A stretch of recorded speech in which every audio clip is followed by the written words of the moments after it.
Good morning! Happy Friday and welcome to SJU. Pixar has announced its latest movie, Luca, which I think Spencer mentioned yesterday. We'll get into that, calling it the Call Me By Your Name of Pixar. Anyway, we're going to go back and name some of our all-time favorite Pixar superlatives, and we want you to join in as well and tell us yours. Let Ryan know in the comments, and we'll call that out as well.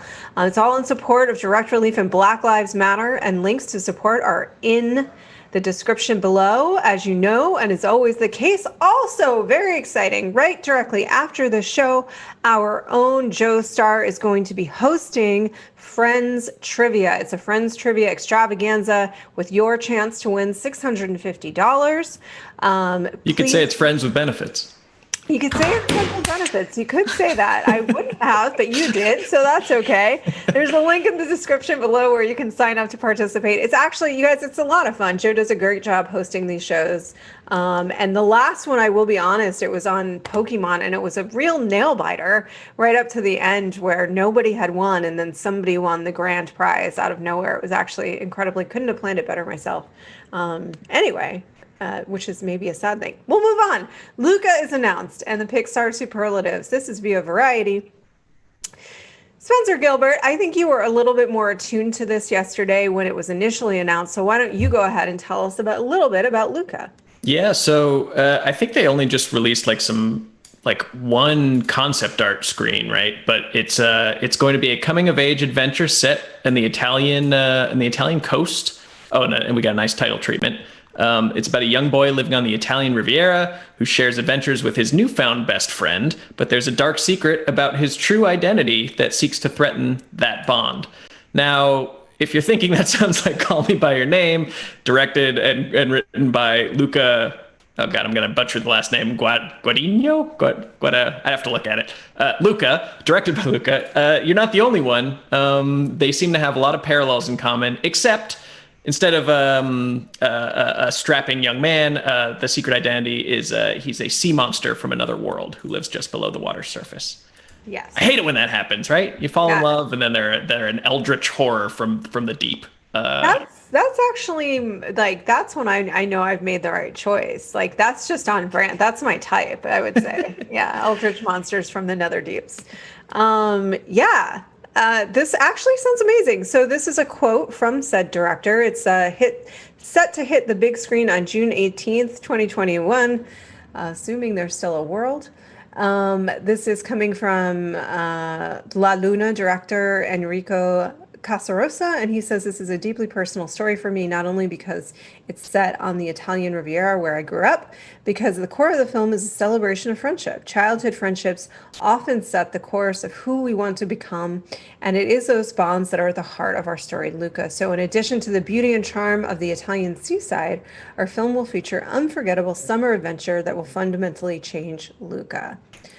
This is the Call Me By Your Names movie that Spencer was talking about yesterday. Doesn't it sound the same? I mean, it's got everything but staring into a fireplace while a single tear rolls down your cheek. Yeah, I mean, you want a really good dad coming of age moment in order, and some, you know what, I'm not going to talk about the peach.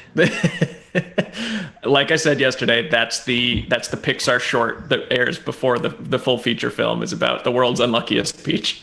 Or the quirky sidekick. Anyway, it sounds delightful. It sounds really, really lovely. And what we're going to talk about right now is past Pixar films and sort of the best of Pixar for us and for you, those listening. So listen up. Here are our categories. You're going to vote as well. We don't have the polling option, so I apologize for that. But Ryan will be collecting overall your take and then delivering it back to us. So best Pixar parents, dun, dun, dun, dun, and the nominees are Marlin from Finding Nemo, Mike and Sully from Monsters, Inc., Riley's parents from Inside Out, Mom and the Legs of Dad in Onward, Bonnie's parents in Toy Story 4, Bob and Helen Parr in The Incredibles, and Merida's parents in Braves. Spencer Gilbert, what's your pick? Gosh, I mean, my head wants to go with Marlin because even though he's overprotective, he's a single dad just trying to make it work. And he could be excused for that. And he really he puts his life on the line to save his kid, as I would hope anyone would do. But he really goes through a lot. But my heart says Bob and Helen Parr, because there's truly they're just absolute units. They're just so thick, both of them, that like I can't get enough of the Parrs. So I'm going to go with Parr based on character design alone. Yeah, I actually was leaning pretty heavily towards the parts. First of all, we've set up the question as best parents, and some people, like Marlon, only has himself. I think Marlon's a great dad overall, but he really was crippling his son with his own anxiety for a fair bit of the first movie, you know? So I don't know. He does learn the lesson and come He out learns the lesson. Yeah, though. you got to be able to grow and change his parents. You know, if he was still like that in forgetting Nemo, what was the second one? Finding Dory. Then that'd be one thing. But he's capable of growth and change, and that's what parenting's all about. You're imperfect, but you learn and you grow. Yeah, okay. So now I'm leaning back towards Marlon. This is tough. Mom and the Legs of Dad also do a pretty solid job of parenting and Onward. Their kids do go on a wild joyride, but they're teenagers. And that's how you do. I mean, the Legs of Dad, for being just a pair of legs, is able to do, I actually think, just in a very short period of time, instill a bunch of dad lessons to the two boys that were seemingly much needed. And Mom did a great job being a single mom, raising those two young men. So tough, but I have to side with Spencer on this. Bob and Helen Parr, just pretty hard to beat as like iconic parent tropes. So you guys are going to have your chance to weigh in as well. Ryan, you just hit me up and let me know with a clap, clap, clap when you're ready to tell me how the people have voted. And you're ready. Great. How have the people voted? It seems like, so I would say, just from looking at it, there's definitely the most explicit votes for Marlon, but then, yeah, there were some votes for Bob and Helen Parr, and then a couple votes for the parents from Brave as well. Personally, I went with Mike and Sully. I think they're adoptive parents, but I think they're parents nonetheless. That would be my vote. Well, they are parents nonetheless. You're absolutely right, Ryan. And I was thinking about Mike and Sully, but I'm about to vote for that in a different category, and that's why I think I left it at the parts. But you guys are right. Marlon's a great dad. Cutest Pixar duo. Your nominees are Sully and Boo from Monsters, Inc., Remy and Alfredo from Ratatouille, Woody and Buzz from Toy Story, Woody and Bo Peep from Toy Story 4, Kid and Old Guy in Up, Lightning McQueen and Mater in Cars, Jack Jack and the Babysitter in The Incredibles. Spencer Gilbert, who's your pick? Cutest. The question is cutest. That's tough, because it's not best. It's like, which I would say is, probably a Woody and Buzz or a Sully and Boo. Sully and Boo's pretty cute, actually. Yeah, you're not going to beat Sully. It's spoiler alert. It's Sully and Boo. It is a high. Sully and Boo are not beatable in this category. But yeah, that's kind of they crush that category. Yeah, you got the monster and the little baby girl. Yeah, they run away with this one. I thought about Kid and Old Guy, but I don't know. Something about that old guy. Not sure I trust him with a kid. Oh dear. Well, I am gonna solidly land on Sully and Boo. I think that how every year at the Oscars there's the 100% lock. This is the 100% lock of our Pixar superlatives. Boo is one of the cutest characters I think designed in Pixar ever. And Sully, I think was also really adult. Like Sully's really cute as well as designed, but I think it's just like they hit everything on the head that you want out of a cute pairing. It's the size difference, it's the fact that he's this giant monster whose entire job was to scare her, but she's just so delighted by him and loves him so much that it melts his poor big monster heart, and he can't help but love and take care of her right back. I mean, they are just like, they've just got everything you want out of a cute pair. It works on a lot of levels. Yeah, cuteness-wise, they run away with it. I do think maybe the best duo for me, just in general, just best pairing, is probably Joy and Sadness from Inside Out. I think it's cheating because they're literally just raw emotions interacting with each other, but it is a very raw emotional bond and one where they not so subtly learn and change and grow from each other. But man, they just pull it off so well, and I love the voice casting for both of them. So they'd probably be my favorite duo to lead a film, but they're not that cute. Sorry. Yeah, I think, well, the category, again, we just want to make it clear. It is cute, not best. So let us know, Ryan, have the people spoken in terms of their cutest favorite?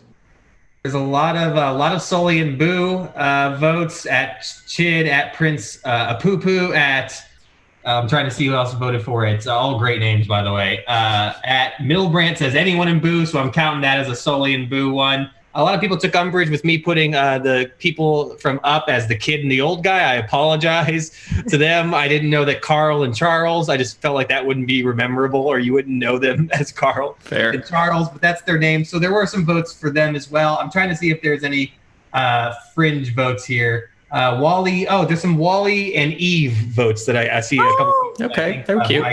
Make a beer. Or Wally and the cockroach. Yeah.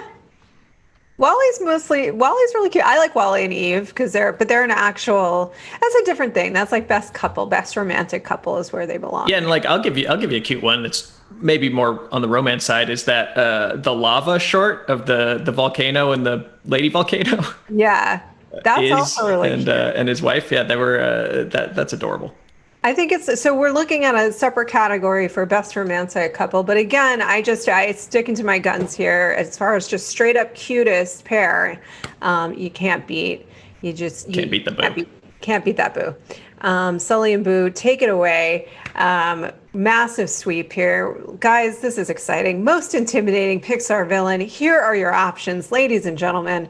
Sid from Toy Story, Syndrome from The Incredibles, Randall from Monsters, Inc., Hopper and his game from A Bug's Life, and Human Emotions from Inside Out. Guys, this is a tough one. I gotta say there's two that are just neck and neck for me. One in terms of character arc, and the other in terms of the raw reality of how truly intimidating they are. And that is Sid from Toy Story, which I believe is one of the best developed characters in all of Pixar, frankly, and the most fully realized. And the other one is Human Emotions. You just can't argue with how terrifying and crushing and soul destroying and powerful human emotions are. Spencer Gilbert. How dare you even include Sid on this list? In the reality of the film, even, how is he supposed to know that toys are alive? Why is he being punished for playing with toys in a non-traditional way, for being creative, for recombining, for taking things apart and putting them back together in new and inventive ways? Why is he tortured and villainized for something that really is the sign of a creative kid who will probably go on to create great things and be a non-traditional thinker for the rest of his life? I think it's disgusting what they do to Sid. They traumatize this guy. It's amazing that he turned out okay. Doesn't he have like a cameo in like Wreck-It Ralph or something where he's I think he's all right. He's like a happy garbage man, but at the same time, that kid could have been building rocket ships. But if he hadn't that one fateful day found out that toys were alive, it's sorry he looks evil. Yeah, I guess we should just look at people and judge them by their eyebrows. Come on, by that logic, Will Poulter would be Satan. Yeah, well, I'm not convinced he's not. But having said that, I will say this. I was totally kidding about Sid. But I didn't understand what I was doing was teeing Spencer up for a very well-formed and well-thought-out argument. So Spencer is dismissing Sid entirely from this category. And then I'm adding one in. Who's intimidating is Anton Ego, the critic from Ratatouille. I mean, my God, is there anyone more intimidating than like a tall, lanky, turtlenecked Frenchman who just wants to shut you down with a sharply worded barb? I mean, come on. I don't know, but probably for a struggling restaurant, no, there is not. If they have the scope and the reach to back it up. That said, rats should not cook your food. I do enjoy Ratatouille, but I do take some issue with the idea that it's okay for rats to be in the kitchen. Okay, so basically this is what is happening live, ladies and gentlemen. We have removed Sid from contention due to my sarcasm and Spencer's well-formed argument about why, in fact, he is not a villain and should not be. In fact, perhaps from a certain point of view, the toys themselves are his villains. And he is, in fact, a creative genius that will go on to do great things Would have. Sure. If the toys didn't spin their heads around Exorcist style and say, I'm alive. Yeah. So from a certain point of view, it's the toys that are the villains, and in fact, not at all Sid. So, okay, fair enough. But I wasn't totally kidding about the raw, terrifying power of human emotions. They are hard to beat. Although I would argue, as constructed in the film, like, they're not villains. Yeah. They each have their place. Like it's when they're not working in concert with each other, or when they're trying to be repressed or ignored. That's when they get you in trouble. But a little anger, a little sadness, a little envy or disgust, fear, and some joy, like that. They can all be used for good or evil. I'm gonna Ryan, weigh in. But what about the lots of hugging bear? Oh yeah, I was just about to bring that up, Roth. I have 3 votes that brought up Lotso. We've been talking about it. Ian Roth, Mohammed Zachariah, and Elizabeth G. all voted Lotso, and they brought him up. I think that's a great pick. Yeah, I'm okay. So I'm gonna do what Spencer did, and okay, so we've eliminated Sid from contention. I'm going to say, though, I think the scariest thing on earth really is human emotions. As constructed in the film, they're not the villain of the film, so I'm going to eliminate human emotions. We are instead going to give you the options of Lotso and remind me of his name, the critic. Anton Ego. Yeah, Anton Ego. Those are your 2 new options. And in fact, I think we're now going to back our options that we've included. Otherwise, why would we not include them? And I'm going to say Lotso is an amazing villain. Not only is he truly terrifying, but your heart breaks for him by the end of the film. I think this is 100% with a bullet the best villain in Pixar. In reality, I really do believe that.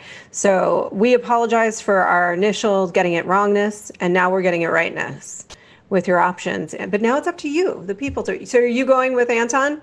I think you've already swayed me. I forgot about how terrifying Lotso can be. He's got that whole like false Southern charm that hides like a deep-seated evil that's been played time and time again, but most effectively when it's a strawberry-scented little bear. Yeah. Most effectively as a strawberry scented bear. I think that's like you learn that first thing in a screenwriting class, so you don't have to go to college anymore, kiddos. Hey, tell us what they're saying, Ryan. Who are they voting for? There were some votes for Lotso. A lot of people were agreeing with Spencer on defending Sid. I will say, because of the human emotions line, it did make us come up with a good category that we might have to do on future ones, which is a best villain and then like a best metaphorical villain category. Because other people are also saying, like, at Indonesia could say, like, the American highway system from Cars. Or Devil Kazuya said, like, capitalism is the villain of WALL-E. So that would be a good category for future ones. I like that. Dude, capitalism is... Okay, it's a different discussion. We'll talk about capitalism tomorrow on tomorrow's show. Great. So Spencer, Gilbert, I think that it looks like we have a split vote here. That's fine. It's down to you and me, and I think we're going with Lotso. Yeah. All right. So it was quite an arc from Sid to Lotso, but Toy Story takes the day either way. And it might, again, we don't know. Best sequel, here are your options. Toy Story 2, 3, and 4. We'll talk about that. Cars 2 and 3, Monsters University, The Incredibles 2, or Finding Dory. I'm going to split those categories and target specifically Toy Story 3. Can I make that call, Ryan? I just did. Sorry, I did that purely for formatting. I do mean that those are all separate choices. Those are separate choices. Okay. Yeah, sorry. Thank you. Okay, your options are, ladies and gentlemen, Toy Story 2, Toy Story 3, Toy Story 4, Cars 2, Cars 3, Monsters University, The Incredibles 2, and Finding Dory. Spencer, Gilbert, what's got your vote? As you're alluding to, it is Toy Story 3, and I don't think it's particularly close. It's one of the best films made about the acceptance of death, and still managed to be for kids. And just when you think they couldn't do it, when even Toy Story 2 was a stretch that they managed to pull off, that they managed to keep making films of that caliber that work on every possible emotional level and look beautiful, and have great performances in them. The film's a masterpiece, and I always just laugh at any list that includes Cars 2, whether it's best or just movies that exist, because man, that movie's bad. When's the last time you saw Cars 2, Roth? I mean, not since it came out, but I will admit, like, Cars wasn't my favorite of the franchises. I don't think I hate it the way some people do, but it's definitely spoke to little kids. Cars 1 and 3 are fine. Like, they're fine. They're lovely. They're a little bit Pixar paint by numbers, but they look good. They're fun. They're sweet. Cars 2 is like an acid trip of like Larry the Cable Guy's deformed face on the front of a truck becoming James Bond, and just like, oh yeah, that was the international spying one. Yes. No, yeah, it's a terrible film. Yeah, it is legitimately so bad. Yeah. I was thinking of the last one, the third one, which I thought fine. Yeah. kind of returned to form and was a little more contained and about the characters. It's still, Cars just isn't my favorite of them, but I will say, I think you said everything that I would say about Toy Story 3, which I agree is a masterpiece, period, of a film, of any kind of film, of any genre of film.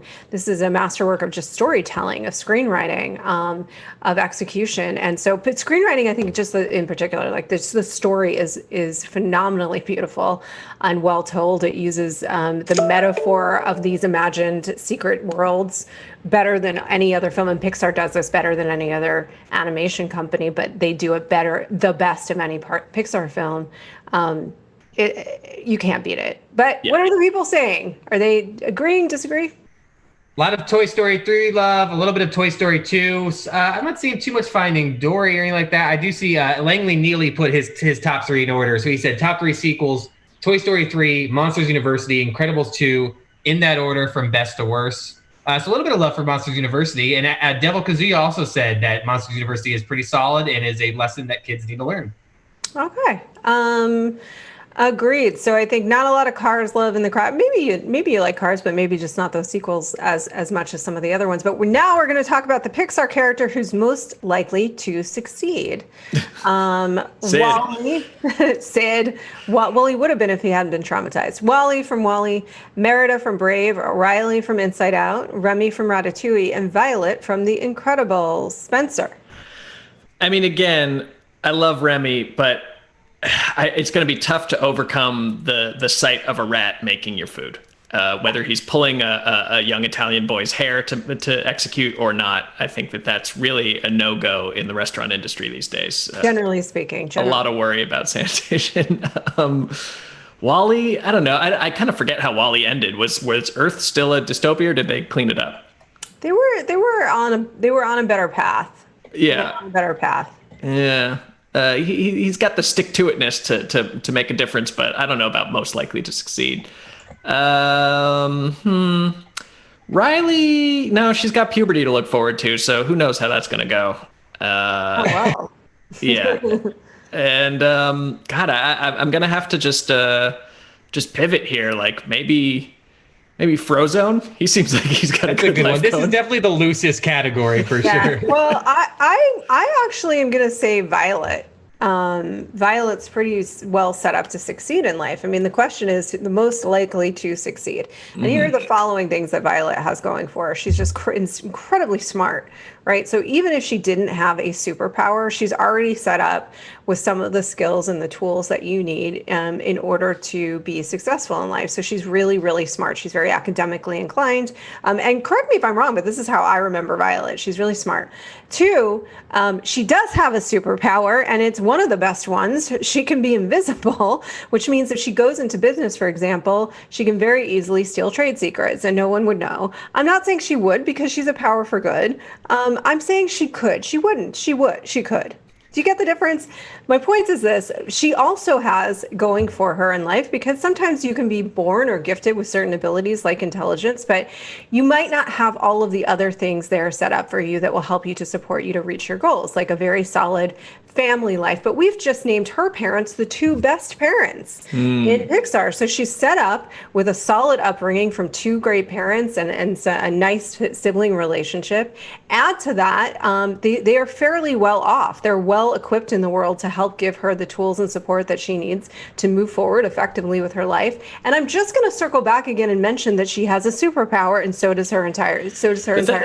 That's a double-edged sword, because I worry that in, in Incredibles 3 they could fridge her, to motivate the rest of the family. Superheroes have a tendency to die even if they've given up the superhero life. They keep getting pulled back in, and she's being thrust over and over again into violent, life-threatening situations. So that you kind of got to hedge your bets with her as far as success goes. I mean, what we are talking about is the person that has, I just want to be clear here, Spencer, about the rules. So what we're talking about is the person that has the set of circumstances currently, as we understand them, that are setting them up the best to be in a position to succeed in life. And I would contend that is Violet. Superpowers are tough. It's like, when you're 7 feet tall, like everybody's like, you got to play basketball or volleyball or something like that. Like, to have superpowers, she's going to be pushed over and over again to lead a vigilante crime fighting lifestyle. And that comes with a lot of drama. I don't know. It comes with a lot of drama, and it comes with, you're not wrong. It comes with leading a vigilante, and this is coming from, obviously, from personal experience. Leading a vigilante gang comes with a lot of risk and a lot of responsibility. It's exhausting. But I think that what we've noticed about Violet is that she's certainly able to multitask. She has the ability to do it. And also, she was raised for a period of time where she didn't have to, in fact, had to hide her superpower abilities. So she didn't have the burden of becoming sort of entitled. She didn't grow up the famous kid of equally famous parents and have the burden of living up to those expectations and having all that entitlement, which I think can be a double-edged sword and really bring people down. No, she had a relatively normal upbringing, which means that all of those abilities that she has been laid hidden are now able to come out and work for her. But she's also been given the choice to lead a vigilante gang or work in the business world. Okay. Well, I'll only make the case for someone else off this list. We were just talking about cars. I think Lightning McQueen has a good life ahead of him. Maybe it's cheating because he's already been a huge success, but he's the rare example of the ex-professional athlete with like a good head on his shoulders. Like, he's transitioned from pro athletics into coaching, and you can just see him like endorsing barbecue grills coming out with like a workout tape and stuff like that, and just like living the good life on whatever the driveway the cars live in. Do they have houses? Garage? It's very confusing. Their biology doesn't make a lot of sense, but I'm pretty sure it's clear that they have, in fact, annihilated all of humanity.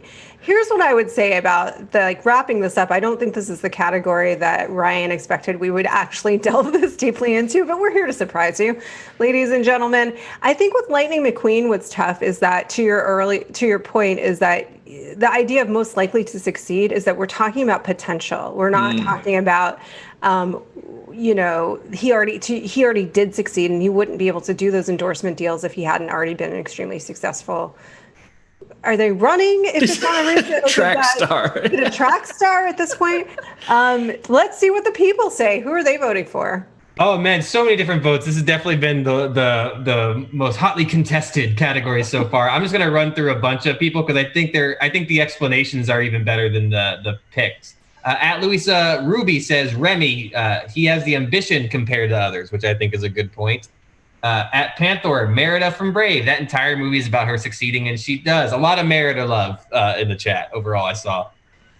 Wouldn't it be Mike and Scully? This is from Juan Bravo. Wouldn't it be Mike and Scully? They reinvented their economic system with the innovative idea of using laughter instead of fear. At Wendigo, 2064 Iffy, another fantastic name, says, it's Jack. He will destroy us all. I think that's also a good pick. Yeah, he definitely will. But I guess, is that success? Maybe it is. I don't know. I guess for Americans. Yeah. Most visually pleasing Pixar movie: Coco, Up, Inside Out, Ratatouille, and WALL-E. This one's tough. Is it? I think it's Coco by a mile. I think it's Coco. Yeah. Coco, I mean, it has the advantage of being the newest of those, and the technology progresses. Like, it'd almost be a more apt comparison to put like Toy Story 4 up against that, which, despite it not being as revolutionarily amazing as the last couple Toy Stories, did look gorgeous. But Coco, like, it had a style. It wasn't just like realism that it was pulling off, but it evoked like all sorts of different types of art and vibrancy all in one. So for me, it's Coco, and it's not that close. That's fair.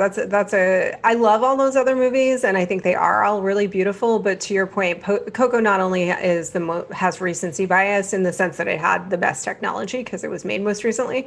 I guess what came out after Coco was Ryan, remind me, the one that Toy Story came 4, out. right? Yeah, but Coco And Onward.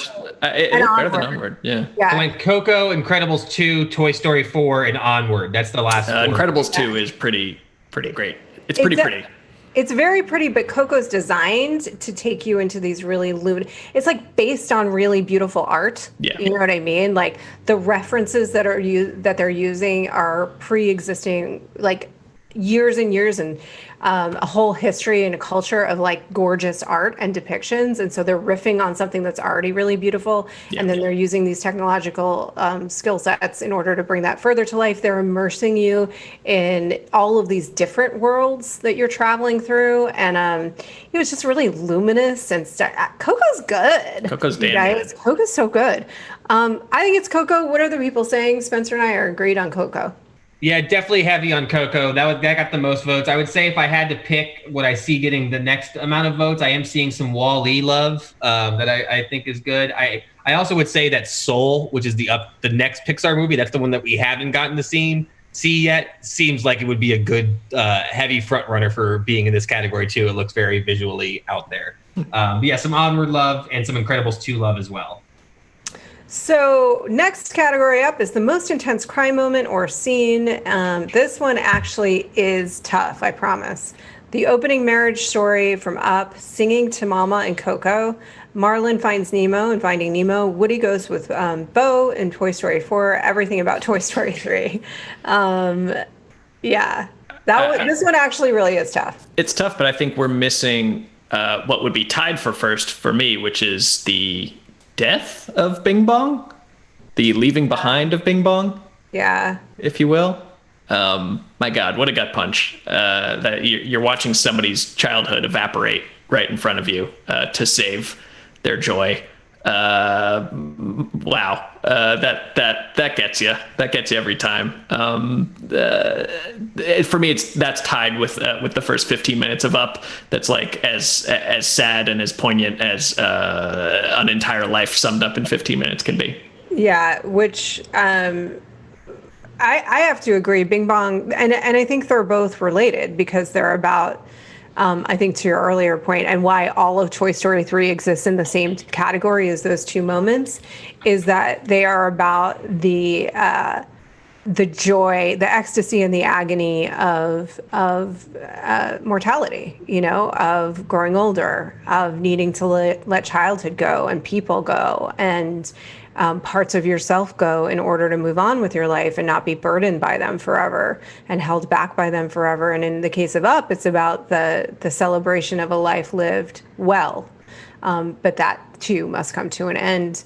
And all of Toy Story is about that. So that's a tough one. They all are heart-wrenching because they're very real, and they're the most core undeniable truth about our humanity, which what gives us meaning is also what's painful, is that there will be loss. Cartoons. What do you guys like? I love cartoons. I would say definitely the most votes, I think, was the ones that you guys hit on. You're seeing a lot for Up. You're seeing some a little bit less, but some for Singing to Mama Coco, and a lot of love for Bing Bong. In fact, at Bing Bong themselves just said "Hell yeah" in all caps, so they're excited. Included, which was nice. He's back. I will say one I forgot to. Sorry, go ahead, Roth. No, you go ahead. One I forgot I had to put in the nominees as I was trying to just think of ones, but like it's like more of a happy cry. But like when Boo sees Sully at the very end of Monsters Inc., just that one last kitty or whatever, I think is also a good one. Aww.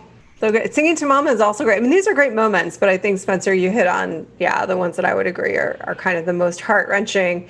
And with that in mind, we are going to thank you for your patronage. Thank you so much for being with us every single day. Please do subscribe to our channel every weekday. Hit that like, hit that bell. Our next Fandom 5 trivia show is today, Friday. It's on Friends. There's a link in the description. Please come join us. Have fun. It's going to be a great time. We'll be supporting Joe Starr in his hosting abilities. He's really great. It's really fun to watch. You can also sign up to participate potentially and for your chance to win dollar bills. Thank you so much for everyone watching our Umbrella Academy Season 1 review. We'll do a review for Season 2 on Monday. I will be binging it this weekend, as will Danielle, and we will be there on Monday to give you our thoughts. They are on Netflix, right? Meow. Ryan, we have to do the trivia thing, so do we have time for the Tom Cruise story? No, let's save it. I think that's a developing story. Oh, Developing story. There's a Tom Cruise story. We're not going to tell you what it is, but we'll be back with that tomorrow. I'm kidding. It's on tomorrow? Monday. No, tomorrow's show is about capitalism. Okay, good. Thank you guys so much for joining us. Thank you, Spencer. That was fun. it's been fun. Yeah, let's do it again. Yeah, let's do this another time. Why not? Yeah. Oh, yeah. You too. Come hang out with us. All right. See you later.